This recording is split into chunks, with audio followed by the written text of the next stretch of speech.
Pétrole, économie, c'est vraiment relié. On peut voir ici deux courbes, une en bleu, une en noir. Celle qui est en noir, c'est le prix du baril de pétrole. Celle qui est en bleu, c'est la devise canadienne par rapport à la devise américaine. Et on peut voir que notre devise répond au prix du baril de pétrole. Donc, quand on parle du mal hollandais aussi, c'est le même phénomène. On est une pétroéconomie, notre devise est reliée au prix du pétrole. Donc, c'est pour ça que ça a des grands enjeux. Et quand ils discutent au gouvernement de pétrole, ils discutent sérieusement de la chose parce que ça va affecter l'économie. On le voit d'ailleurs ici sur ce graphique-ci, où on voit les émissions de gaz carbonique sur la planète et puis le produit intérieur brut, mais à l'échelle de la planète. Et on peut voir qu'à chaque fois qu'on a une hausse d'émissions, on a une hausse du produit intérieur brut, et quand on a une baisse d'émissions, on a une baisse du produit intérieur brut.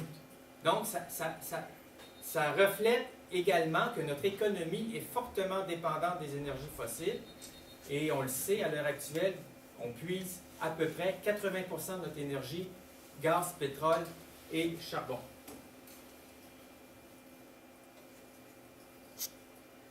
Bon, ici on a les principaux, enfin les grands projets d'oléoduc en Amérique du Nord. On a le projet Keystone XL ici, qui était destiné à désenclaver le pétrole de l'Alberta vers le golfe du Mexique.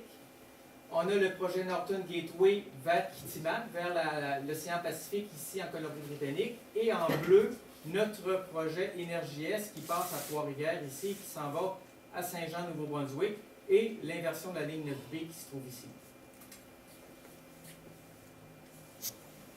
Nouvelle d'il y a quelques jours, Obama dit non au projet Keystone XL. Donc, le pétrole ne peut plus quitter l'Alberta pour aller vers les États-Unis. Obama a jugé que le pétrole était trop polluant, comme on en a discuté tout à l'heure. Les réactions ont été diverses. On a entendu notre premier ministre, on a entendu aussi le ministre Stéphane Dion, qui semblait dire qu'il fallait qu'on rende notre pétrole plus propre, et si on le rend plus propre, ben, peut-être qu'on aura des projets de pipeline à l'avenir. Évidemment, il n'a pas dit non à Énergie-Est, ni aucun ministre d'ailleurs. On a vu dans le Globe and Mail, 2 ou 3 jours après l'annonce, que finalement, ça ouvre la porte au projet Énergie-Est. Le fait qu'on coupe le léoduc en provenance d'Alberta vers le sud, évidemment, ça ouvre. On est obligé d'aller le passer ailleurs. Et on sait qu'en Colombie-Britannique, ça ne passe pas.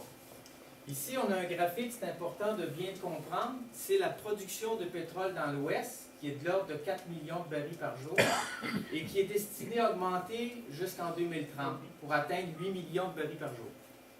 Donc, on a déjà des pipelines, ceux qui sont en vert qui existent, on a certaines capacités ferroviaires, et on a des nouveaux projets ici, dont le projet TransCanada qui est tout en haut aussi, qui était prévu pour 2020 environ.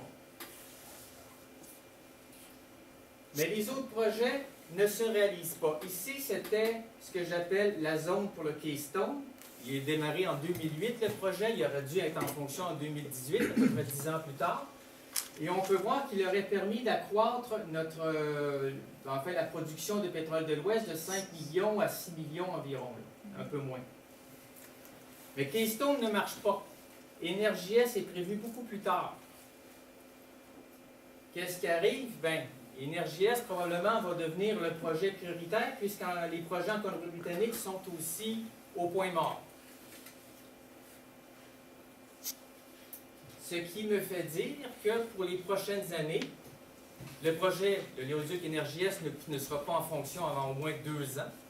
Donc, il va falloir que le pétrole, qui continue à être exploité intensivement en Alberta, sorte d'une certaine façon. Il va sortir probablement par le rail. Et les prochaines années aussi, on va avoir une énorme pression sur le projet Énergie-Est pour qu'il se concrétise. Et ça va venir de toutes parts.